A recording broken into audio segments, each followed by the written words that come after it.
नमस्कार, आईमा मीडिया में आपका स्वागत है।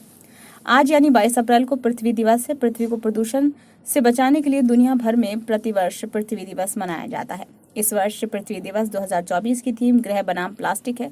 इस थीम का मकसद पृथ्वी पर बढ़ रहे प्लास्टिक प्रदूषण के बारे में लोगों को जागरूक करना। पृथ्वी दिवस पर पृथ्वी से जुड़ी चुनौतियों जैसे पर्यावरण में बदलाव, ग्लोबल वार्मिंग, प्रदूषण पर चर्चाएं की जाती हैं। ये दिवस हम इसलिए मनाते हैं कि ताकि पृथ्वी साफ सुथरी हो और मानव एवं पशु पक्षी सुखपूर्वक पृथ्वी पर अपनी जिंदगी व्यतीत कर सके। लगभग हर दिवस के पीछे मानव कल्याण की भावना रहती है।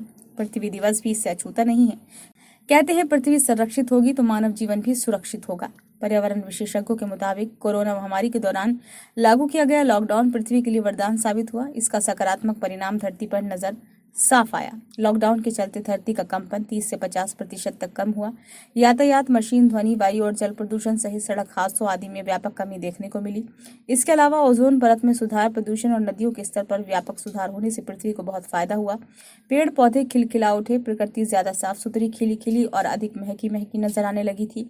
मगर लॉकडाउन के समाप्त होते ही हमने पहले की तरह अपनी रोजमर्रा की गतिविधियां शुरू कर दी और पृथ्वी पर एक बार फिर पृथ्वी की छाती पर जख्म नजर आने लगे। आबो हवा खराब होने लगी। जन्म से मरण तक हम पृथ्वी की गोद में रहते हैं। ये धरती हमें क्या नहीं देती। आज हमारी धरती अपना प्राकृतिक रूप खोती जा रही है। जहां देखो वहां कूड़े के ढेर व बेतरतीब फैले कचरे ने इसके सौंदर्य को नष्ट कर दिया है। विश्व में बढ़ती जनसंख्या, औद्योगिकरण एवं शहरीकरण में तेजी से वृद्धि के साथ साथ ठोस अपशिष्ट पदार्थों द्वारा उत्पन्न पर्यावरण प्रदूषण की प्रॉब्लम भी विकराल होती जा रही है। पृथ्वी अनमोल है, इसी पर आकाश है, जल, अग्नि और हवा है। इन सब के मेल से सुंदर प्रकृति बनी है। अपने अपने स्वार्थ के लिए पृथ्वी पर अत्याचार किया जाता है और उनके रिजल्ट्स के बारे में कोई नहीं सोचता। लॉकडाउन में पृथ्वी साफ सुथरी नजर आने लगी थी, मगर एक बार फिर हमने इसे गंदा करना शुरू कर दिया, जिससे पृथ्वी आहत हुई है। इसमें प्लास्टिक का योगदान सबसे ज्यादा है। प्लास्टिक से बनी वस्तुओं का जमीन या जल में इकट्ठा होना प्लास्टिक प्रदूषण कहलाता है, जिससे वन्य जंतुओं और मानव के जीवन पर बुरा प्रभाव पड़ता है।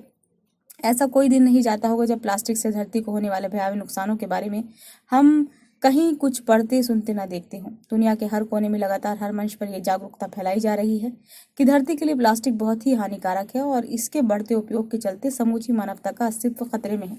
लेकिन इस सबके बीच हकीकत यह है कि दुनिया में प्लास्टिक का इस्तेमाल इतनी चीख पुकार के बावजूद कम होने का जरा भी नाम नहीं ले रहा। जो प्लास्टिक के कचरे से उफन न रहा हो, चाहे जमीन हो, चाहे नदियां हो, समुद्र हो, हवा हो, कोई ऐसी जगह नहीं है जो विषैले प्लास्टिक कचरे से उफन न रही हो।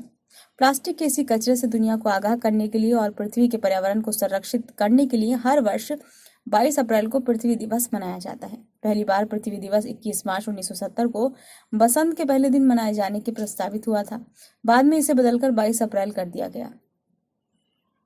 इसमें कोई दो राय नहीं है कि पृथ्वी दिवस के मौके पर पूरी दुनिया में पृथ्वी को पर्यावरणीय खतरों से बचाने के लिए बड़े बड़े भाषण होते हैं, संकल्प लिए जाते हैं, योजनाएं बनती हैं और रणनीतियां तय की जाती हैं। आइए हम सब मिलकर अपने रोजमर्रा के जीवन में प्लास्टिक को त्यागने का संकल्प लें तथा अपने संकल्प को क्रियान्वित करते हुए प्लास्टिक के इस्तेमाल से पृथ्वी को जख्मी होने से बचाएं। यदि पृथ्वी प्लास्टिक प्रदूषण से मुक्त होकर साफ सुथरी रहेगी तो आम आदमी सुख चैन की जिंदगी व्यतीत कर सकेगा तथा पशु पक्षी भी खिलखिलाते हुए चहचहाएंगे। ये वीडियो आपको कैसी लगी? यदि अच्छी लगी हो तो लाइक करें तथा कमेंट बॉक्स में अपने सुझाव जरूर दें। यदि आपने इस चैनल को अभी तक सब्सक्राइब नहीं किया है तो इसे कृपया सब्सक्राइब जरूर कर लें।